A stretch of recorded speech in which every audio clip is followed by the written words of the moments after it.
ਸਾਹਿਬ ਜੀ।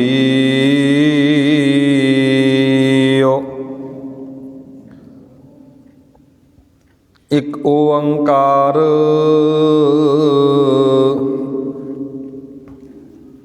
ਸਤਨਾਮ ਕਰਤਾ ਪੁਰਖ ਨਿਰਭਉ ਨਿਰਵੈਰ ਅਕਾਲ ਮੂਰਤ ਅਜੂਨੀ ਸੈਭੰ ਗੁਰ ਪ੍ਰਸਾਦ। ਧੰਨ ਵਾਹਿਗੁਰੂ ਵਾਹਿਗੁਰੂ ਸਾਹਿਬ ਜੀਓ। ਸਾਧ ਸੰਗ ਮਿਲ ਕਰੋ ਆਨੰਦ, ਗੁਣ ਗਾਵੋ ਪ੍ਰਭ ਪਰਮਾਨੰਦ। ਰਾਮ ਨਾਮ ਤਤ ਕਰੋ ਵਿਚਾਰ, ਦੁਰਲਭ ਦੇਹ ਕਾ ਕਰੋ ਉਧਾਰ। ਅੰਮ੍ਰਿਤ ਬਚਨ ਹਰ ਕੇ ਗੁਣ ਗਾਓ,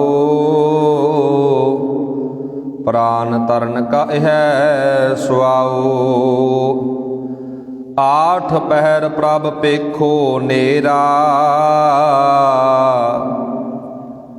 ਮਿਟੈ ਅਗਿਆਨ ਬਿਨਸੈ ਅੰਧੇਰਾ। ਸੁਨ ਉਪਦੇਸ਼ ਹਿਰਦੈ ਬਸਾਵਹੁ, ਮਨ ਇੱਛੇ ਨਾਨਕ ਫਲ ਪਾਵਹੁ। ਹਲਤ ਪਲਤ ਦੁਇ ਲਿਹੁ ਸਵਾਰ, ਰਾਮ ਨਾਮ ਅੰਤਰ ਉਰਤਾਰ। ਪੂਰੇ ਗੁਰ ਕੀ ਪੂਰੀ ਦਿਖਿਆ, ਜਿਸ ਮਨ ਬਸੈ ਤਿਸ ਸਾਚ ਪਰਖਿਆ। ਮਨ ਤਨ ਨਾਮ ਜਪੋ ਲਿਵ ਲਾਏ, ਦੁਖ ਦਰਦ ਮਨ ਤੇ ਭਉ ਜਾਏ। ਸੱਚ ਵਪਾਰ ਕਰੋ ਵਪਾਰੀ, ਦਰਗਾਹ ਨਿਵੈ ਖੇਪ ਤੁਮਾਰੀ। ਏਕਾ ਟੇਕ ਰਖੋ ਮਨ ਮਾਹੇ, ਨਾਨਕ ਬਹੁਰ ਨ ਆਵੈ ਜਾਹੇ। ਤਿਸ ਤੇ ਦੂਰ ਕਹਾਂ ਕੋ ਜਾਏ, ਉਬਰੈ ਰਾਖਣ ਹਾਰ ਤੇ ਆਏ। ਨਿਰਭਉ ਜਪੈ ਸਗਲ ਭਉ ਮਿਟੈ, ਪ੍ਰਭ ਕਿਰਪਾ ਤੇ ਪ੍ਰਾਨੀ ਛੁਟੈ। ਜਿਸ ਪ੍ਰਭ ਰਾਖੈ ਤਿਸ ਨਾਹੀ ਦੁਖ, ਨਾਮ ਜਪਤ ਮਨ ਹੋਵਤ ਸੁਖ। ਚਿੰਤਾ ਜਾਏ ਮਿਟੈ ਅਹੰਕਾਰ, ਤਿਸ ਜਨ ਕੋ ਕੋਇ ਨ ਪਹੁੰਚਨ ਹਾਰ। ਸਿਰ ਉਪਰ ਠਾਡਾ ਗੁਰ ਸੂਰਾ, ਨਾਨਕ ਤਾਂ ਕੇ ਕਾਰਜ ਪੂਰਾ। ਮਤ ਪੂਰੀ ਅੰਮ੍ਰਿਤ ਜਾ ਕੀ ਦ੍ਰਿਸ਼ਟ, ਦਰਸ਼ਨ ਪੇਖਤ ਉਦਰਤ ਸ੍ਰਿਸ਼ਟ। ਚਰਨ ਕਮਲ ਜਾ ਕੇ ਅਨੂਪ, ਸਫਲ ਦਰਸ਼ਨ ਸੁੰਦਰ ਹਰ ਰੂਪ। ਧਨ ਸੇਵਾ ਸੇਵਕ ਪ੍ਰਵਾਣ, ਅੰਤਰਜਾਮੀ ਪੁਰਖ ਸੋ ਪ੍ਰਧਾਨ। ਜਿਸ ਮਨ ਬਸੈ ਸੋ ਹੋਤ ਨਿਹਾਲ, ਤਾਂ ਕੈ ਨਿਕਟ ਨ ਆਵਤ ਕਾਲ। ਅਮਰ ਭਏ ਅਮਰਾਪਦ ਪਾਇਆ। ਸਾਧ ਸੰਗ ਨਾਨਕ ਹਰਿ ਧਿਆਇਆ। ਅਮਰ ਭਏ ਅਮਰਾਪਦ ਪਾਇਆ। ਸਾਧ ਸੰਗ ਨਾਨਕ ਹਰਿ ਧਿਆਇਆ। ਪਰਮ ਸਨਮਾਨਯੋਗ ਜੁਗੋ ਜੁਗ ਅਟਲ ਚਬਰ ਤਖਤ ਦੇ ਮਾਲਕ ਸਾਹਿਬ ਸਤਿਗੁਰੂ ਧੰਨ ਧੰਨ ਸ੍ਰੀ ਗੁਰੂ ਗ੍ਰੰਥ ਸਾਹਿਬ ਜੀ ਮਹਾਰਾਜ ਤਿੰਨਾਂ ਦੀ ਹਜ਼ੂਰੀ ਅੰਦਰ ਜੁੜ ਮਿਲ ਬੈਠੇ ਅਤ ਸਤਿਕਾਰਯੋਗ ਸਨਮਾਨਯੋਗ ਸਤ ਸੰਗੀ ਜਨੋ ਆਓ। ਲੜੀਵਾਰ ਕਥਾ ਵਿਚਾਰ ਦੇ ਨਾਲ ਜੁੜੀਏ।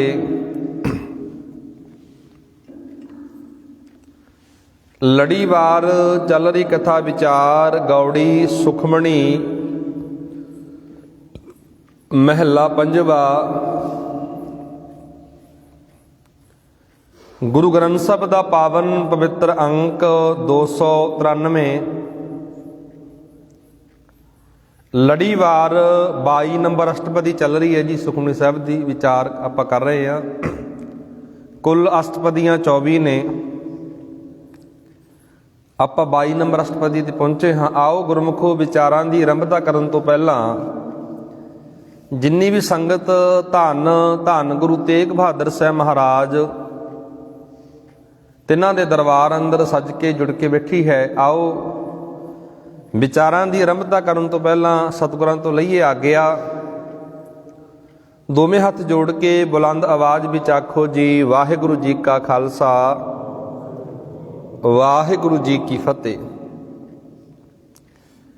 ਪਿਛਲੇ ਦੀਵਾਨਾਂ ਦੇ ਵਿੱਚ ਸ਼ਲੋਕ ਤੇ 4 ਬੰਦਾਂ ਦੀ ਆਪਾਂ ਵਿਚਾਰ ਕਰ ਚੁੱਕੇ ਹਾਂ ਜੀ। ਸਤਿਗੁਰੂ ਧੰਨ ਧੰਨ ਗੁਰੂ ਅਰਜਨ ਸਾਹਿਬ ਮਹਾਰਾਜ ਇਸ ਅਸ਼ਟਪਦੀ ਦੇ ਅੰਦਰ ਕਹਿ ਰਹੇ ਨੇ, ਸਮਝਾ ਰਹੇ ਨੇ। ਪਾਤਸ਼ਾਹ ਜੀ ਕਹਿ ਰਹੇ ਨੇ ਜੀ ਜੰਤ ਕੇ ਠਾਕੁਰਾ ਆਪੇ ਬਰਤਨਹਾਰ। ਨਾਨਕ ਏਕੋ ਪਸਰਿਆ ਦੂਜਾ ਕਹਿ ਦ੍ਰਿਸ਼ਟਾਰ। ਸਭ ਕੁਝ ਕਰਨ ਵਾਲਾ, ਸਭ ਕੁਝ ਦੇਣ ਵਾਲਾ, ਸਭ ਦਾ ਠਾਕਰ ਇੱਕੋ ਮਾਲਕ ਪਰਮਾਤਮਾ ਕੁਦਰਤ ਅੰਦਰ ਪਸਰਿਆ ਹੋਇਆ ਹੈ, ਜਿਹਦੇ ਬਾਰੇ ਬਾਣੀ ਵਿੱਚ ਲਿਖਿਆ ਆਪੀ ਨੇ ਆਪ ਸਾਜਿਓ ਆਪੀ ਨ ਰਚਿਓ ਨਾਉ ਦੂਈ ਕੁਦਰਤ ਸਾਜੀਐ ਕਰ ਆਸਣ ਡਿਠੋ ਚਾਓ। ਦਾਤਾ ਕਰਤਾ ਆਪ ਤੂੰ ਤੁਸ ਦੇਵੈ ਕਰੈ ਪਸਾਓ। ਤੂੰ ਜਾਣੋਈ ਸਭ ਸਹਿ ਦੇ ਲੈਸੈ ਜਿੰਦ ਕਵਾਓ ਕਰ ਆਸਣ ਡਿਠੋ ਚਾਓ। ਆਸਣ ਦਾ ਅਰਥ ਹੁੰਦਾ ਜੀ ਟਿਕਾਣਾ। ਆਸਣ ਲਾ ਕੇ ਰੱਬ ਵਾਹਿਗੁਰੂ ਪਰਮਾਤਮਾ ਇਸ ਕੁਦਰਤ ਅੰਦਰ, ਇਸ ਖਲਕਤ ਅੰਦਰ, ਇਸ ਪਸਾਰੇ ਅੰਦਰ ਬੈਠਾ ਹੈ। ਗੁਰਬਾਣੀ ਇਹ ਗੱਲ ਸਾਨੂੰ ਕਹਿੰਦੀ ਹੈ ਉਸ ਬੈਠੇ ਪਰਮਾਤਮਾ ਦੀ ਪਛਾਣ ਕਰ।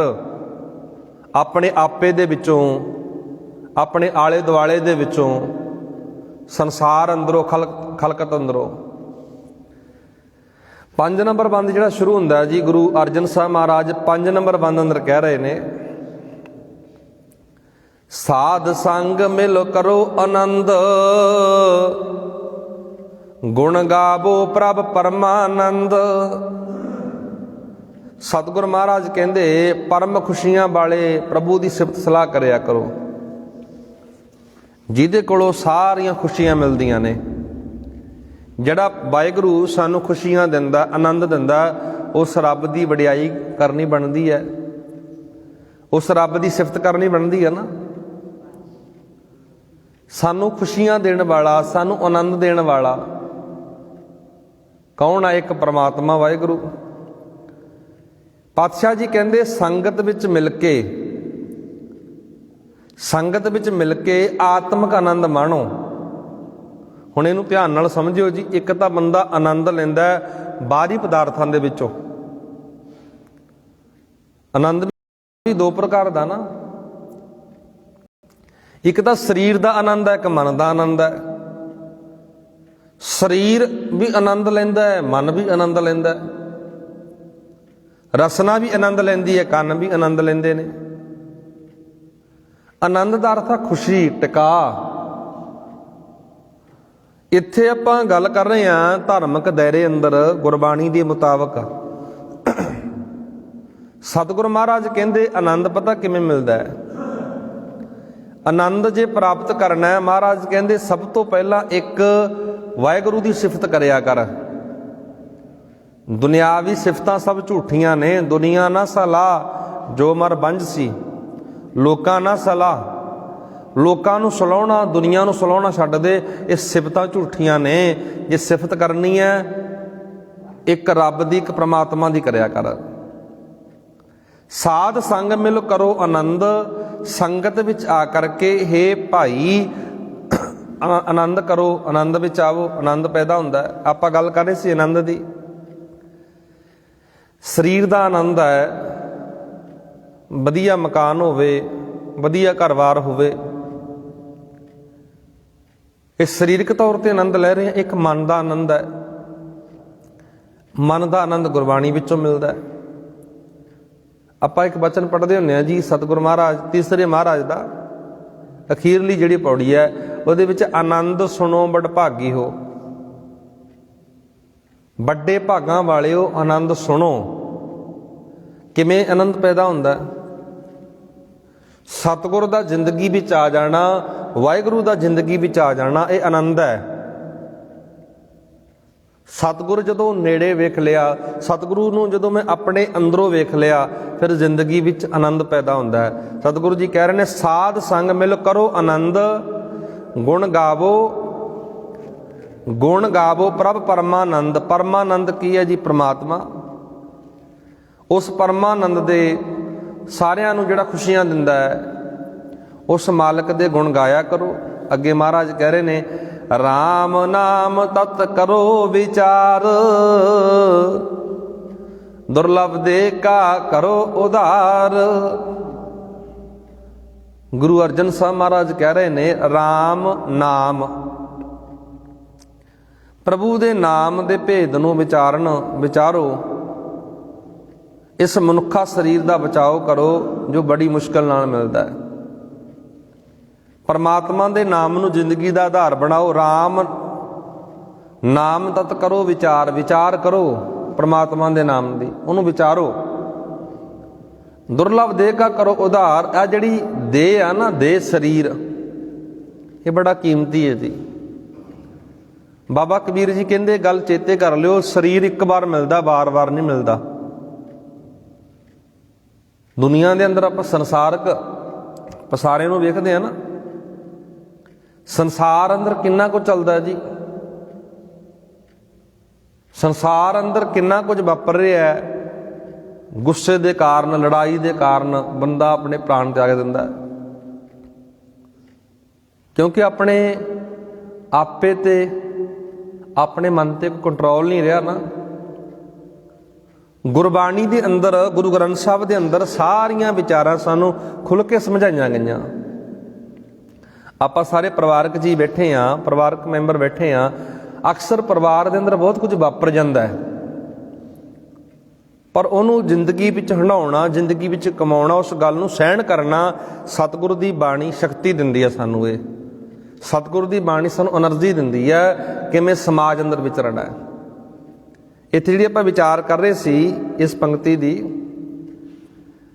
ਦੁਰਲਭ ਦੇਹ ਬਾਰੇ ਆਪਾਂ ਗੱਲ ਕਰ ਰਹੇ ਸੀ। ਦੇਹ ਬੜੀ ਕੀਮਤੀ ਹੈ, ਸਰੀਰ ਬੜਾ ਕੀਮਤੀ ਹੈ, ਪਰ ਵਾਰ-ਵਾਰ ਨਹੀਂ ਮਿਲਦਾ। ਕਬੀਰ ਸਾਹਿਬ ਜੀ ਕਹਿੰਦੇ ਕਬੀਰ ਮਾਨਸ ਜਨਮ ਦੁਲੰਭ ਹੈ, ਹੋਏ ਨਾ ਵਾਰੇ-ਵਾਰ। ਬਾਬਾ ਕਬੀਰ ਜੀ ਕਹਿੰਦੇ ਮਨੁੱਖਾ ਸਰੀਰ ਹੈ ਨਾ, ਬੜਾ ਕੀਮਤੀ ਹੈ, ਇਹ ਵਾਰ-ਵਾਰ ਨਹੀਂ ਮਿਲਦਾ। ਇੱਕ ਵਾਰ ਮਿਲ ਗਿਆ, ਇਹ ਸਰੀਰ ਦੀ ਕਦਰ ਕਰਿਆ ਕਰ। ਸਰੀਰ ਵਿੱਚ ਹੀ ਤਾਂ ਰੱਬ ਰਹਿੰਦਾ ਹੈ, ਇਹੀ ਤਾਂ ਰੱਬ ਦਾ ਘਰ ਹੈ, ਇਹਦੀ ਤੂੰ ਸੰਭਾਲ ਨਹੀਂ ਕਰਦਾ। ਬਾਹਰੀ ਤੌਰ ਤੇ ਬੰਦਾ ਬੜਾ ਰੱਬ ਰੱਬ ਕਹਿਣ ਵਾਲਾ ਹੁੰਦਾ ਹੈ, ਰੱਬ ਰੱਬ ਜਪਣ ਵਾਲਾ ਹੁੰਦਾ। ਬਾਹਰੀ ਤੌਰ ਤੇ ਕਈ ਵਾਰ ਸਾਨੂੰ ਭੁਲੇਖਾ ਪੈ ਜਾਂਦਾ ਹੈ, ਪਰ ਆਪਣੇ ਆਪੇ ਨੂੰ ਕਦੇ ਚਿੰਨਿਆ ਨਹੀਂ, ਆਪਣੇ ਆਪੇ ਵਿੱਚੋਂ ਬੈਠੇ ਪ੍ਰਮਾਤਮਾ ਨੂੰ ਕਦੇ ਲੱਭਿਆ ਨਹੀਂ। ਅਸੀਂ ਲੱਭਦੇ ਹਾਂ ਧਾਰਮਿਕ ਅਦਾਰਿਆਂ ਦੇ ਉੱਤੋਂ, ਅਸੀਂ ਲੱਭਦੇ ਹਾਂ ਤੀਰਥਾਂ ਦੇ ਵਿੱਚੋਂ। ਜੋ ਮਾਲਕ ਸਾਨੂੰ ਮਾਂ ਦੇ ਵਿੱਚੋਂ, ਪਿਓ ਦੇ ਵਿੱਚੋਂ, ਖਲਕਤ ਅੰਦਰੋਂ ਮਿਲਦਾ ਹੈ, ਇਹੀ ਤਾਂ ਬਾਣੀ ਸਾਨੂੰ ਵਾਰ-ਵਾਰ ਕਹਿੰਦੀ ਹੈ, ਉਸ ਮਾਲਕ ਦੀ ਪਛਾਣ ਕਰ। ਆ ਜਿਹੜਾ ਸਰੀਰ ਆ ਨਾ, ਬਹੁਤ ਕੀਮਤੀ ਹੈ, ਇਹਨੂੰ ਵਿਕਾਰ ਨਾ ਕਰ। ਕਿਸੇ ਵੀ ਪਦਾਰਥ ਨਾਲ, ਨਸ਼ੀਲੇ ਪਦਾਰਥ ਨਾਲ, ਫਿਰ ਅੰਤ ਵੇਲੇ ਮਹਾਰਾਜ ਕਹਿੰਦੇ ਪਛਤਾਉਣਾ ਪੈਂਦਾ ਹੈ। ਫਿਰ ਪਛਤਾਉਣ ਦਾ ਕੋਈ ਫਾਇਦਾ ਨਹੀਂ ਰਹਿ ਜਾਂਦਾ। ਜਾਣ ਬੂਝ ਕੇ ਬਾਬਰੇ ਤੈ ਕਾਜ ਵਿਗਾਰਿਓ। ਪਤਾ ਕਿਹਨੂੰ ਨਹੀਂ ਹੁੰਦਾ ਜੀ ਕਿਹੜੀ ਚੀਜ਼ ਮਾੜੀ ਹੈ ਤੇ ਕਿਹੜੀ ਚੀਜ਼ ਚੰਗੀ ਹੈ। ਗੁਰੂ ਤੇਗ ਬਹਾਦਰ ਸਾਹਿਬ ਜੀ ਕਹਿੰਦੇ ਜਾਣ ਬੁੱਝ ਕੇ ਕਰਦਾ ਨਾ ਬੰਦਾ ਸਾਰਾ ਕੰਮ, ਜਾਣ ਕੇ ਵੀ ਅਣਜਾਣ ਬਣ ਜਾਂਦਾ। ਇਸ ਕਰਕੇ ਮਹਾਰਾਜ ਕਹਿੰਦੇ ਜਾਣ ਬੂਝ ਕੇ ਬਾਬਰੇ, ਕਮਲੇ ਬੰਦਿਆ ਜਾਣ ਬੁੱਝ ਕੇ ਕਰ ਰਹੇ ਸਾਰਾ ਕੁਝ। ਤੈ ਕਾਜ ਵਿਗਾਰਿਓ, ਜ਼ਿੰਦਗੀ ਦਾ ਕਾਰਜ ਵਿਗਾੜ ਲਿਆ ਤੈਂ। ਪਾਪ ਕਰਤ ਸੁਖ ਤਿਉ ਨਹੀਂ ਨੇ ਗਰਭ ਨਿਵਾਰਿਓ। ਪਾਪ ਕਰਦਾ ਤੂੰ ਸੰਗਦਾ ਨਹੀਂ, ਹੰਕਾਰ ਦੇ ਵਿੱਚ ਆ ਜਾਣਾ। ਜ਼ਿੰਦਗੀ ਦਾ ਕਾਰਜ ਜੇ ਤੈਂ ਵਿਗਾੜਿਆ ਨਾ, ਜਾਣ ਬੁੱਝ ਕੇ ਵਿਗਾੜਿਆ। ਪਤਾ ਤੈਨੂੰ ਹੈ ਕਿਹੜਾ ਚੰਗਾ ਕੰਮ ਹੈ, ਕਿਹੜਾ ਮਾੜਾ ਕੰਮ ਹੈ। ਸਰੀਰ ਲਈ ਕਿਹੜੀ ਚੀਜ਼ ਲਾਹੇਵੰਦ ਹੈ, ਫਾਇਦੇਮੰਦ ਹੈ, ਕਿਹੜੀ ਚੀਜ਼ ਸਰੀਰ ਲਈ ਨੁਕਸਾਨਦਾਇਕ ਹੈ, ਜਾਣ ਬੁੱਝ ਕੇ। ਇੱਥੇ ਇਹੀ ਗੱਲ ਕਹਿ ਰਹੇ ਨੇ, ਦੁਰਲਭ ਦੇਹ ਕਾ ਕਰੋ ਉਧਾਰ। ਇਸ ਸਰੀਰ ਦਾ ਉਧਾਰ ਹੋ ਜਾਂਦਾ ਹੈ ਜਦੋਂ ਨਾਮ ਦੀ ਵਿਚਾਰ ਅੰਦਰ ਆ ਜਾਂਦੀ ਹੈ। ਅੰਮ੍ਰਿਤ ਬਚਨ ਹਰ ਕੇ ਗੁਣ ਗਾਓ, ਪ੍ਰਾਣ ਤਰਨ ਕਾ ਇਹ ਸੁਆਓ। ਮਹਾਰਾਜ ਕਹਿੰਦੇ ਉਸ ਮਾਲਕ ਦੇ ਅੰਮ੍ਰਿਤ ਰੂਪੀ ਬਚਨ, ਅੰਮ੍ਰਿਤ ਬਚਨ ਹਰ ਕੇ ਗੁਣ ਗਾਓ। ਅੰਮ੍ਰਿਤ ਬਚਨਾਂ ਨੂੰ ਧਿਆਉਣਾ, ਗਾਉਣਾ, ਮਾਲਕ ਪ੍ਰਮਾਤਮਾ ਦੇ ਗੁਣ ਗਾਉਣੇ। ਪ੍ਰਾਣ ਤਰਨ ਕਾ ਇਹ ਸੁਆਓ। ਮਹਾਰਾਜ ਕਹਿੰਦੇ ਤੇਰੇ ਪ੍ਰਾਣ ਨੇ ਨਾ, ਫਿਰ ਤੂੰ ਵਿਕਾਰਾਂ ਤੋਂ ਹਟ ਜਾਵੇਂਗਾ, ਬਚ ਜਾਵੇਂਗਾ, ਇਸ ਭਵ ਸਾਗਰ ਤੋਂ ਤਰ ਜਾਵੇਂਗਾ। ਜ਼ਿੰਦਗੀ ਤੇਰਾ ਸਰੀਰ ਵਿਕਾਰਾਂ ਤੋਂ ਪਰੇ ਹੋ ਜਾਵੇਗਾ। ਆਠ ਪਹਿਰ ਪ੍ਰਭ ਦੇਖੋ ਪੇਖੋ ਨੇਰਾ, ਮਿਟੈ ਅਗਿਆਨ ਬਿਨਸੈ ਅੰਧੇਰਾ। ਆਠ ਪਹਿਰ ਦਾ ਅਰਥ ਹੁੰਦਾ ਜੀ ਹਰ ਵੇਲੇ ਰੱਬ ਨੂੰ ਨੇੜੇ ਜਾਣ। ਹੁਣ ਇਹ ਪੰਕਤੀ ਦੀ ਵਿਆਖਿਆ ਜੇ ਆਪਾਂ ਸਮਾਜ ਵਿੱਚ ਕਰੀਏ ਨਾ ਲਾ ਕੇ, ਬਹੁਤ ਕੁਝ ਸਾਡੇ ਸਾਹਮਣੇ ਨਿਕਲ ਜਾਂਦਾ ਹੈ ਕਿ ਅਸੀਂ ਹਰ ਵੇਲੇ ਰੱਬ ਨੂੰ, ਵਾਹਿਗੁਰੂ ਨੂੰ ਨੇੜੇ ਜਾਣਦੇ ਹਾਂ? ਨਹੀਂ ਜਾਣਦੇ। ਸਾਨੂੰ ਇਸ ਤਰ੍ਹਾਂ ਜਾਪਦਾ ਵੀ ਇੱਥੇ ਆਪਾਂ ਪਾਪ ਕਮਾ ਲਈਏ, ਇੱਥੇ ਆਪਾਂ ਭੈੜਾ ਕਰਮ ਕਰ ਦਈਏ, ਇੱਥੇ ਸਾਨੂੰ ਕਿਹੜਾ ਕੋਈ ਵੇਖਦਾ ਹੈ। ਗੁਰਬਾਣੀ ਕਹਿੰਦੀ ਅੱਠ ਪਹਿਰ ਹਰ ਵੇਲੇ। ਮਹਾਰਾਜ ਕਹਿੰਦੇ ਹਰ ਵੇਲੇ ਉਹਨੂੰ ਨੇੜੇ ਜਾਣ, ਉਹ ਤੈਨੂੰ ਵੇਖਦਾ ਹੈ। ਦੁਨੀਆ ਦੇ ਕੋਲੋਂ ਲੁਕਾ ਲਵੇਂਗਾ, ਪਰਿਵਾਰ ਕੋਲੋਂ ਲੁਕਾ ਲਵੇਂਗਾ, ਚਾਰ ਬੰਦਿਆਂ ਕੋਲੋਂ ਲੁਕਾ ਲਵੇਂਗਾ, ਪਰ ਰੱਬ ਕੋਲੋਂ ਨਹੀਂ ਲੁਕਿਆ ਰਹਿੰਦਾ। ਤੇਰਾ ਪਾਪ ਉਗੜ ਜਾਂਦਾ ਹੈ, ਸਾਹਮਣੇ ਆ ਜਾਂਦਾ ਹੈ। ਆਠ ਪਹਿਰ ਪ੍ਰਭ ਪੇਖੋ ਨੇਰਾ। ਫਿਰ ਕੀ ਹੁੰਦਾ ਹੈ? ਮਿਟੈ ਅਗਿਆਨ ਬਿਨਸੈ ਅੰਧੇਰਾ। ਮਹਾਰਾਜ ਕਹਿੰਦੇ ਜਦੋਂ ਹਰ ਵੇਲੇ ਰੱਬ ਨੂੰ ਨੇੜੇ ਜਾਣ ਲਿਆ ਨਾ, ਸਮਝ ਲਿਆ, ਸਭ ਤੋਂ ਪਹਿਲਾਂ ਵੱਡੀ ਗੱਲ ਹੈ ਅਗਿਆਨਤਾ ਮਿਟ ਜਾਂਦੀ ਹੈ। ਅਗਿਆਨਤਾ ਇੱਕ ਬਹੁਤ ਵੱਡਾ ਰੋਗ ਹੈ ਜੀ। ਸਮਾਜ ਅੰਦਰ ਵੇਖੋਗੇ ਨਾ, ਅਗਿਆਨਤਾ ਦੇ ਕਾਰਨ ਇੰਨਾ ਕੁਝ ਵਾਪਰਿਆ। ਸਾਡਾ ਸਮਾਜ ਕਿਹੜੇ ਬਹਿਣ ਵਿੱਚ ਤੁਰ ਪਿਆ? ਇਹ ਸਭ ਅਗਿਆਨਤਾ ਦੇ ਕਾਰਨ ਹੈ। ਗੁਰੂ ਗ੍ਰੰਥ ਸਾਹਿਬ ਦੀ ਮੁਬਾਰਕ ਬਾਣੀ, ਬਾਬਾ ਜੀ ਸਾਨੂੰ ਗਿਆਨ ਕਰਾ ਰਹੇ ਨੇ, ਗਿਆਨ ਦੇ ਰਹੇ ਨੇ, ਸੂਝ ਦੇ ਰਹੇ ਨੇ, ਅਕਲ ਦੇ ਰਹੇ ਨੇ। ਮਹਾਰਾਜ ਕਹਿੰਦੇ ਮਿਟੇ ਅਗਿਆਨ, ਅਗਿਆਨਤਾ ਮਿਟ ਜਾਂਦੀ ਹੈ। ਫਿਰ ਕੀ ਹੁੰਦਾ ਹੈ? ਮਿਟੇ ਅਗਿਆਨ ਬਿਨਸੈ ਅੰਧੇਰਾ। ਅੰਧੇਰਾ ਦਾ ਅਰਥ ਹੁੰਦਾ ਜੀ ਹਨੇਰਾ। ਹਨੇਰਾ ਵੀ ਦੂਰ ਹੋ ਜਾਂਦਾ ਹੈ। ਕਾਹਦੇ ਨਾਲ? ਗਿਆਨ ਦੇ ਨਾਲ। ਹਨੇਰਾ ਕਿੱਥੇ ਹੋ ਰਿਹਾ? ਹਨੇਰਾ ਸਾਡੇ ਅੰਦਰ ਹੈ। ਦੁਨਿਆਵੀ ਤੌਰ ਤੇ ਹਨੇਰਾ ਹੋ ਗਿਆ, ਅਸੀਂ ਹਨੇਰੇ ਨੂੰ ਦੂਰ ਕਰ ਦਿਆਂਗੇ ਲਾਈਟਾਂ ਜਗਾ ਕਰਕੇ, ਦੀਵਾ ਬਾਲ ਕੇ। ਪਰ ਸਭ ਤੋਂ ਵੱਡਾ ਹਨੇਰਾ ਨਾ ਸਾਡੇ ਅੰਦਰ ਹੋਇਆ ਹੈ। ਉਸ ਹਨੇਰੇ ਨੂੰ ਮਿਟਾਉਣ ਵਾਸਤੇ, ਉਸ ਹਨੇਰੇ ਨੂੰ ਪਰੇ ਕਰਨ ਵਾਸਤੇ ਮਹਾਰਾਜ ਕਹਿੰਦੇ ਗਿਆਨ ਦਾ ਦੀਵਾ ਬਾਲਣਾ ਪਵੇਗਾ। ਸੂਝ ਵਾਲਾ ਦੀਵਾ, ਅਕਲ ਵਾਲਾ ਦੀਵਾ, ਦੀਵਾ ਮੇਰਾ ਏਕ ਨਾਮ। ਉਹ ਦੀਵਾ ਬਾਲ ਕੇ ਅੰਦਰ ਦਾ ਹਨੇਰਾ ਦੂਰ ਕਰ। ਸੁਨ ਉਪਦੇਸ਼ ਹਿਰਦੈ ਬਸਾਵੋ। ਮਹਾਰਾਜ ਕਹਿੰਦੇ ਪ੍ਰਮਾਤਮਾ ਦੇ ਉਪਦੇਸ਼ ਨੂੰ ਸੁਣ ਕੇ ਮਨ ਇੱਛੇ ਨਾਨਕ ਫਲ ਪਾਵੋ। ਫਿਰ ਜਿਹੜੀ ਤੇਰੀ ਮਨ ਦੀ ਮੁਰਾਦ ਆ ਨਾ, ਪੂਰੀ ਹੋ ਜਾਊਗੀ। ਪਹਿਲਾ ਉਪਦੇਸ਼ ਸੁਣ, ਉਸ ਰੱਬ ਨੂੰ ਹਿਰਦੇ ਅੰਦਰ ਵਸਾ, ਮਨ ਦੀਆਂ ਮੁਰਾਦਾਂ ਪੂਰੀਆਂ ਹੋਣਗੀਆਂ। ਹਾਲਤ ਪਲਤ ਦੋਏ ਲਿਹੋ ਸਵਾਰ, ਰਾਮ ਨਾਮ ਅੰਤਰ ਉਰਤਾਰ। ਹਾਲਤ ਅਤੇ ਪਲਤ, ਇਹਨੂੰ ਧਿਆਨ ਨਾਲ ਸਮਝੋ ਜੀ। ਪ੍ਰਭੂ ਦਾ ਨਾਮ ਅੰਦਰ ਹਿਰਦੇ ਵਿੱਚ ਟਿਕਾਓ। ਇਸ ਤਰ੍ਹਾਂ ਲੋਕ ਤੇ ਪਰਲੋਕ ਸੁਧਾਰ ਲਵੋ। ਹਲਤ ਤੇ ਪਲਤ, ਆਗਿਆ ਪਾਛੇ ਕਹਿ ਲਓ। ਇਹਦਾ ਭਾਵ ਅਰਥ ਆਪਾਂ ਹੀ ਕਵਾਂਗੇ ਵੀ ਜ਼ਿੰਦਗੀ ਆ ਜਿਹੜੀ, ਜੀਵਨ ਆ ਜਿਹੜਾ, ਜ਼ਿੰਦਗੀ ਦਾ ਢਾਂਚਾ ਜਿਹੜਾ, ਇਹਨੂੰ ਸਵਾਰ ਲੈ। ਆਉਣ ਵਾਲਾ ਸਮਾਂ ਵੀ ਸਵਾਰ ਲੈ, ਪਿਛਲਾ ਵੀ ਸਵਾਰ ਲੈ। ਆਉਣ ਵਾਲਾ ਸਮਾਂ ਤੇਰਾ ਭਵਿੱਖ, ਇਹਨੂੰ ਸਵਾਰ। ਪਾਤਸ਼ਾਹ ਜੀ ਕਹਿ ਰਹੇ ਨੇ, ਹਲਤ ਪਲਤ ਦੋਇ ਲਿਓ ਸਵਾਰ, ਰਾਮ ਨਾਮ ਅੰਤਰ ਉਰ ਧਾਰ। ਕਿਵੇਂ ਸਵਰੇਗਾ ਹਲਤ ਅਤੇ ਪਲਤ? ਜਦੋਂ ਰੱਬ ਦੇ ਨਾਮ ਨੂੰ ਅੰਦਰ ਧਾਰਨ ਕਰ ਲਿਆ, ਗ੍ਰਹਿਣ ਕਰ ਲਿਆ। ਜੇ ਅਸੀਂ ਕੁਝ ਗ੍ਰਹਿਣ ਕਰਾਂਗੇ ਨਾ, ਫੇਰ ਹੀ ਕੁਝ ਮਿਲੂਗਾ। ਆਪਾਂ ਗੁਰਦੁਆਰੇ ਆਉਂਦੇ ਹਾਂ, ਗੁਰਬਾਣੀ ਸੁਣਦੇ ਹਾਂ, ਗੁਰਬਾਣੀ ਪੜ੍ਹਦੇ ਹਾਂ, ਸੰਗਤ ਕਰਦੇ ਹਾਂ। ਆਪੇ ਨੂੰ, ਸੁਭਾਅ ਨੂੰ ਕਿਵੇਂ ਬਦਲਿਆ ਜਾਵੇਗਾ? ਕੁਝ ਗ੍ਰਹਿਣ ਕਰਕੇ। ਕੁਝ ਅਪਣਾਉਣਾ ਪੈਂਦਾ ਹੈ, ਕੁਝ ਛੱਡਣਾ ਪੈਂਦਾ ਹੈ, ਫਿਰ ਰੱਬ ਦਾ ਨਾਮ ਅੰਦਰ ਟਿਕ ਜਾਂਦਾ ਹੈ। ਪੂਰੇ ਗੁਰ ਕੀ ਪੂਰੀ ਦਿਖਿਆ, ਜਿਸ ਮਨ ਵਸੈ ਤੇ ਸਾਚ ਪ੍ਰਿਖਿਆ। ਪੂਰੇ ਗੁਰੂ ਦੀ ਜਿਹੜੀ ਦਿਖਿਆ ਨਾ, ਸਿੱਖਿਆ, ਉਹ ਪੂਰੀ ਹੈ। ਜਿਹਦੇ ਮਨ ਵਿੱਚ ਵਸ ਜਾਂਦੀ ਹੈ, ਸਾਚ ਪ੍ਰਿਖਿਆ। ਮਹਾਰਾਜ ਕਹਿੰਦੇ ਜਿਹਦੇ ਮਨ ਅੰਦਰ ਇਹ ਪੂਰੇ ਗੁਰੂ ਦੀ ਸਿੱਖਿਆ ਵਸਦੀ ਹੈ, ਉਹ ਸਦਾ ਇੱਥੇ ਰਹਿਣ ਵਾਲੇ ਪ੍ਰਭੂ ਨੂੰ ਸਮਝ ਆ ਜਾਂਦੀ ਹੈ। ਉਹ ਸਦਾ ਇੱਥੇ ਰਹਿਣ ਵਾਲਾ ਰੱਬ ਹੈ ਜਿਹੜਾ, ਉਹਦੇ ਬਾਰੇ ਸਮਝ ਆ ਗਈ, ਸੂਝ ਆ ਗਈ। ਅੱਗੇ ਮਹਾਰਾਜ ਕਹਿ ਰਹੇ ਨੇ, ਮਨ ਤਨ ਨਾਮ ਜਪੋ ਲਿਵ ਲਾਏ, ਦੁੱਖ ਦਰਦ ਮਨ ਤੇ ਪਹੁੰਚਾਏ। ਮਨ ਅਤੇ ਤਨ, ਮਨ ਦੇ ਰਾਹੀਂ, ਤਨ ਦੇ ਰਾਹੀਂ ਨਾਮ ਜਪੋ। ਕਿਸ ਤਰ੍ਹਾਂ ਜਪੋ? ਲਿਵ ਲਾ ਕੇ, ਧਿਆਨ ਜੋੜ ਕੇ। ਅੰਦਰੋਂ ਦੁੱਖ ਦਰਦ, ਅੰਦਰ ਦਾ ਦੁੱਖ, ਅੰਦਰ ਦਾ ਦਰਦ ਕੀ ਹੋ ਜਾਂਦਾ ਹੈ? ਮਨ ਤੇ ਭਉ ਜਾਏ। ਮਨ ਦੇ ਵਿੱਚੋਂ ਡਰ ਨਿਕਲ ਜਾਂਦੇ ਨੇ। ਡਰ ਦੀ ਵਿਆਖਿਆ ਬਹੁਤ ਲੰਬੇਰੀ ਹੈ ਜੀ। ਡਰ ਬਹੁਤ ਨੇ ਸਾਨੂੰ। ਬਾਣੀ ਵੀ ਪੜ੍ਹਦੇ ਆ, ਫਿਰ ਵੀ ਡਰੀ ਜਾਂਦੇ ਆ। ਸਤਿਗੁਰੂ ਮਹਾਰਾਜ ਦੀ ਹਜ਼ੂਰੀ ਵਿੱਚ ਬਹਿ ਕਰਕੇ ਵੀ ਕਈ ਵਾਰ ਡਰ ਲੱਗੀ ਜਾਂਦਾ ਹੈ। ਬਹੁਤ ਤਰ੍ਹਾਂ ਦੇ ਡਰ ਨੇ ਦੁਨੀਆ ਦੇ ਅੰਦਰ। ਵਹਿਮਾਂ ਭਰਮਾਂ ਦੇ ਕਾਰਨ ਡਰ ਪੈਦਾ ਹੁੰਦਾ। ਸਤਿਗੁਰੂ ਮਹਾਰਾਜ ਕਹਿ ਰਹੇ ਨੇ, ਸੱਚ ਵਪਾਰ ਕਰੋ ਵਪਾਰੀ, ਦਰਗਾਹ ਨਿਭੈ ਖੇਪ ਤੁਮਾਰੀ। ਸਤਿਗੁਰੂ ਮਹਾਰਾਜ ਕਹਿੰਦੇ, ਸੱਚ ਦਾ ਵਪਾਰ ਜ਼ਿੰਦਗੀ ਵਿੱਚ ਕਰ। ਉਸ ਰੱਬ ਦੀ ਦਰਗਾਹ ਵਿੱਚ, ਉਸ ਮਾਲਕ ਦੀ ਹਜ਼ੂਰੀ ਵਿੱਚ ਤੇਰਾ ਸੌਦਾ ਜਿਹੜਾ ਖਰਾ ਕੀਤਾ ਹੋਇਆ ਨਾ, ਉਹ ਤੇਰੇ ਨਾਲ ਨਿਭੇਗਾ।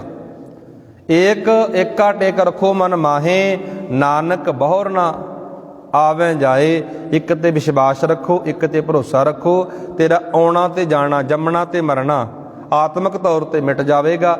ਅੱਗੇ ਮਹਾਰਾਜ ਕਹਿੰਦੇ, ਤਿਸ ਤੇ ਦੂਰ ਕਹਾਂ ਕੋ ਜਾਏ, ਉਭਰੈ ਰਾਖਣ ਹਾਰ ਧਿਆਏ। ਪਾਤਸ਼ਾਹ ਜੀ ਕਹਿ ਰਹੇ ਨੇ, ਉਸ ਪ੍ਰਭੂ ਤੋਂ ਪਰੇ ਕਿੱਥੇ ਕੋਈ ਜੀਵ ਜਾ ਸਕਦਾ ਹੈ? ਜੀਵ ਬਚਦਾ ਹੀ, ਪਾਤਸ਼ਾਹ ਜੀ ਕਹਿ ਰਹੇ ਨੇ, ਜੀਵ ਬਚਦਾ ਹੀ ਰੱਖਣਹਾਰ ਪ੍ਰਭੂ ਨੂੰ ਸਿਮਰ ਕੇ ਹੈ। ਜੇ ਸੰਸਾਰ ਤੋਂ ਅਸੀਂ ਬਚਣਾ ਚਾਹੁੰਦੇ ਹਾਂ ਨਾ, ਵਿਕਾਰਾਂ ਤੋਂ, ਕਰਮ ਕਾਂਡਾਂ ਤੋਂ, ਵਹਿਮਾਂ ਭਰਮਾਂ ਤੋਂ, ਅਗਿਆਨਤਾ ਤੋਂ, ਮਹਾਰਾਜ ਕਹਿੰਦੇ ਵਾਹਿਗੁਰੂ ਨੂੰ ਜਪ, ਚੇਤੇ ਕਰ, ਉਹਨੂੰ ਜ਼ਿੰਦਗੀ ਦਾ ਆਧਾਰ ਬਣਾ। ਅੱਗੇ ਮਹਾਰਾਜ ਕਹਿ ਰਹੇ ਨੇ, ਨਿਰਭਉ ਜਪੈ ਸਗਲ ਭਉ ਮਿਟੈ, ਪ੍ਰਭ ਕਿਰਪਾ ਤੇ ਪ੍ਰਾਨੀ ਛੁਟੈ। ਨਿਰਭਉ, ਡਰ ਤੋਂ ਰਹਿਤ। ਜਿਹੜਾ ਬੰਦਾ ਨਿਰਭਉ ਰੱਬ ਨੂੰ ਜਪਦਾ ਨਾ, ਜਿਨ ਨਿਰਭਉ, ਜਿਨ ਹਰ ਨਿਰਭਉ ਧਿਆਇਆ ਜੀ, ਤਿਨ ਕਾ ਭਉ ਸਭ ਗਵਾਸੀ। ਸੋਦਰ ਬਾਣੀ ਵਿੱਚ ਰੋਜ਼ਾਨਾ ਪੜ੍ਹਦੇ ਹਾਂ ਜੀ। ਅੰਦਰ ਦਾ ਡਰ ਖਤਮ ਹੋ ਗਿਆ। ਨਿਰਭਉ ਰੱਬ ਨੂੰ ਜਪ ਕੇ ਸਗਲ ਭਉ ਮਿਟੇ, ਸਾਰੇ ਡਰ ਉਤਰ ਗਏ ਨੇ। ਪ੍ਰਭ ਕਿਰਪਾ ਤੇ ਪ੍ਰਾਣੀ ਛੁੱਟੈ। ਪ੍ਰਭੂ ਦੀ ਕਿਰਪਾ ਨਾਲ ਪ੍ਰਾਣੀ ਵਿਕਾਰਾਂ ਤੋਂ ਛੁੱਟ ਜਾਂਦਾ। ਜਿਸ ਪ੍ਰਭ ਰਾਖੈ ਤਿਸ ਨਾਹੀ ਦੁੱਖ, ਨਾਮ ਜਪਤ ਮਨ ਹੋਵਤ ਸੂਖ। ਜਿਹਨੂੰ ਪ੍ਰਮਾਤਮਾ ਰੱਖਦਾ, ਉਹਨੂੰ ਕਦੇ, ਪਾਤਸ਼ਾਹ ਜੀ ਕਹਿ ਰਹੇ ਨੇ, ਉਹਨੂੰ ਕਦੇ ਕੋਈ ਦੁੱਖ ਨਹੀਂ ਵਿਆਪਦਾ। ਜਿਹਦੇ ਉੱਤੇ ਰਹਿਮਤ ਕਰਦਾ, ਨਾਮ ਜਪ ਕੇ ਜ਼ਿੰਦਗੀ ਅੰਦਰ ਸਕੂਨ ਮਿਲ ਜਾਂਦਾ, ਸੁੱਖ ਮਿਲ ਜਾਂਦਾ। ਚਿੰਤਾ ਜਾਏ ਮਿਟੇ ਅਹੰਕਾਰ, ਤਿਸ ਜਨ ਕੋ ਕੋਏ ਨਾ ਪਹੁੰਚਨਹਾਰ। ਅੰਦਰ ਦੀ ਚਿੰਤਾ ਦੂਰ ਹੋ ਗਈ, ਹੰਕਾਰ ਦੂਰ ਹੋ ਗਿਆ। ਮਹਾਰਾਜ ਕਹਿੰਦੇ, ਤਿਸ ਜਨ ਕੋ, ਉਹ ਜਨ ਤੱਕ ਕੋਈ ਪਹੁੰਚਨਹਾਰ, ਕੋਈ ਨਾ ਪਹੁੰਚਨਹਾਰ। ਜਿਹੜਾ ਪ੍ਰਮਾਤਮਾ ਨੂੰ ਚੇਤੇ ਕਰਦਾ, ਵਾਹਿਗੁਰੂ ਨੂੰ ਚੇਤੇ ਕਰਦਾ, ਉਹਦਾ ਹੰਕਾਰ ਦੂਰ ਹੋ ਗਿਆ, ਚਿੰਤਾ ਮਿਟ ਗਈ। ਉਸ ਮਨੁੱਖ ਦੀ ਬਰਾਬਰੀ ਕੋਈ ਨਹੀਂ ਕਰ ਸਕਦਾ। ਆਤਮਿਕ ਤੌਰ ਤੇ ਗਿਆਨ ਕਰਕੇ, ਅਕਲ ਕਰਕੇ ਉਹਦੀ ਬੁੱਧ ਉੱਚੀ ਬਣ ਗਈ, ਸੂਝ ਆ ਗਈ। सिर उपर ठाढ़ा गुरसूरा, नानक तांके कारज पूरा। ये नानक जिस बंदे दे सिर उत्ते सूरमा सतगुर राखा खलोता होया है, उस दे सारे काम रास आ जाते हैं, उसके सारे काम बन जाते हैं। मत पूरी अमृत जाकी दृष्ट, दर्शन पेखत उदरत सृष्ट। गुरु साहब जी कह रहे ने, जिस प्रभु की समझ पूर्ण है, रब की समझ वाहिगुरू की समझ वो भुल है, जिस दी नज़र विच अमृत वरसदा है, जिस दी नज़र विच अमृत वरसदा है, उसका दीदार कीतियां जगत का उधार हो जाता है, जगत तर जाता है। महाराज कह रहे हैं, सफल दर्शन सुंदर हर रूप, धन सेवा सफल दर्शन सुंदर हर रूप। चरण कमल जाके अनूप, सफल दर्शन सुंदर अनूप। जिहदे चरण कमल वर्गे सोहणे ने, अनूप ने, ਉਹਦਾ दर्शन करके सुंदर मालक वाहिगुरू का दीदार करके जिंदगी सफल हो जाती। सफल दर्शन सुंदर हर रूप, धन सेवा सेवक परवान, अंतरजामी पुरख प्रधान। सतगुर महाराज की सेवा ਜਦੋਂ ਅਸੀਂ ਕਰਦੇ ਹਾਂ, ਧਿਆਉਂਦੇ ਹਾਂ ਉਹਨੂੰ, ਉਹਦੀ ਸੇਵਾ ਵੀ ਪ੍ਰਵਾਨ ਹੋ ਜਾਂਦੀ ਹੈ ਉਸ ਜਨ ਦੀ, ਉਸ ਪਿਆਰੇ ਦੀ। ਅੰਤਰਜਾਮੀ ਪੁਰਖ ਪ੍ਰਧਾਨ, ਅੰਦਰ ਦੀ ਜਾਣਨ ਵਾਲਾ ਉਹ ਪ੍ਰਭੂ ਪੁਰਖ ਵੀ ਪੂਰਾ ਪੁਰਖ ਤੇ ਪ੍ਰਧਾਨ ਹੈ। ਜਿਸ ਮਨ ਵਸੈ ਸੋ ਹੋਤ ਨਿਹਾਲ, ਤਾਂ ਕੈ ਨਿਕਟ ਨ ਆਵਤ ਕਾਲ। ਜਿਹਦੇ ਮਨ ਵਿੱਚੋਂ ਵਸ ਜਾਂਦਾ ਨਾ, ਉਹ ਨਿਹਾਲ ਹੋ ਜਾਂਦਾ, ਉਹਦੀ ਜ਼ਿੰਦਗੀ ਵਿੱਚੋਂ ਕਾਲ ਦੂਰ ਹੋ ਜਾਂਦਾ, ਅਗਿਆਨਤਾ ਦੂਰ ਹੋ ਜਾਂਦੀ ਹੈ। ਅਮਰ ਭਇ ਅਮਰਾ ਪਦ ਪਾਇਆ, ਸਾਧ ਸੰਗ ਨਾਨਕ ਹਰ ਧਿਆਇਆ। ਪਾਤਸ਼ਾਹ ਜੀ ਕਹਿ ਰਹੇ ਨੇ, ਅਮਰ ਭਏ, ਅਮਰ ਹੋ ਗਏ, ਅਮਰਾ ਪਦ ਪਾਇਆ, ਸਾਧ ਸੰਗ ਨਾਨਕ ਹਰ ਧਿਆਇਆ। ਸੰਗਤ ਵਿੱਚ ਆ ਕਰਕੇ ਉਸ ਮਾਲਕ ਨੂੰ ਧਿਆ ਕੇ ਜ਼ਿੰਦਗੀ ਸਵਰ ਗਈ, ਸੋਹਣੀ ਬਣ ਗਈ। ਗੁਰੂ ਕਿਰਪਾ ਕਰੇ ਜੀ। ਜਿਹੜੀ ਆਪਾਂ ਰੂਟੀਨ ਦੇ ਵਿੱਚ ਇੱਕ ਵਿਚਾਰ ਕਰਦੇ ਹਾਂ, ਲੜੀਵਾਰ ਸੁਖਮਨੀ ਸਾਹਿਬ ਦੀ ਬਾਣੀ ਦੀ ਵਿਚਾਰ ਚੱਲ ਰਹੀ ਹੈ। ਇੱਥੇ 22 ਨੰਬਰ ਅਸ਼ਟਪਦੀ ਦੀ ਵਿਚਾਰ ਸਮਾਪਤ ਹੁੰਦੀ ਹੈ ਜੀ। ਗੁਰਬਾਣੀ ਦੇ ਵਿੱਚੋਂ ਆਪਾਂ ਉਸ ਮਾਲਕ ਦੇ ਪ੍ਰਥਾਏ, ਰੱਬ ਦੇ ਪ੍ਰਥਾਏ ਸਮਝਿਆ ਵਿਚਾਰਿਆ, ਕਿਵੇਂ ਜ਼ਿੰਦਗੀ ਅੰਦਰ ਸੁੱਖ ਆਉਂਦਾ, ਕਿਵੇਂ ਦੁੱਖ ਦੂਰ ਹੁੰਦੇ ਨੇ। ਇੱਕ ਲੜੀ ਦੇ ਤਹਿਤ ਆਪਾਂ ਵਿਚਾਰ ਕੀਤੀ। ਆਓ ਗੁਰਮੁਖੋ, ਇਤਿਹਾਸਕ ਵਿਚਾਰ ਜਿਹੜੀ ਚੱਲ ਰਹੀ ਹੈ ਜੀ, ਦਸ਼ਮੇਸ਼ ਪਿਤਾ ਧੰਨ ਗੁਰੂ ਗੋਬਿੰਦ ਸਿੰਘ ਮਹਾਰਾਜ, ਤਿੰਨਾਂ ਦੇ ਜੀਵਨ ਬਾਰੇ ਇਤਿਹਾਸਕ ਵਿਚਾਰ ਚੱਲ ਰਹੀ ਹੈ। ਪਿਛਲੇ ਦੀਵਾਨਾਂ ਵਿੱਚ ਆਪਾਂ ਗੱਲ ਕੀਤੀ ਸੀ, ਸਤਿਗੁਰ ਮਹਾਰਾਜ ਨੇ ਦੀਨੇ ਦੀ ਧਰਤੀ ਤੋਂ ਔਰੰਗਜ਼ੇਬ ਨੂੰ, ਸਮੇਂ ਦਾ ਬਾਦਸ਼ਾਹ ਜਿਹੜਾ, ਜਫਰਨਾਮਾ ਲਿਖ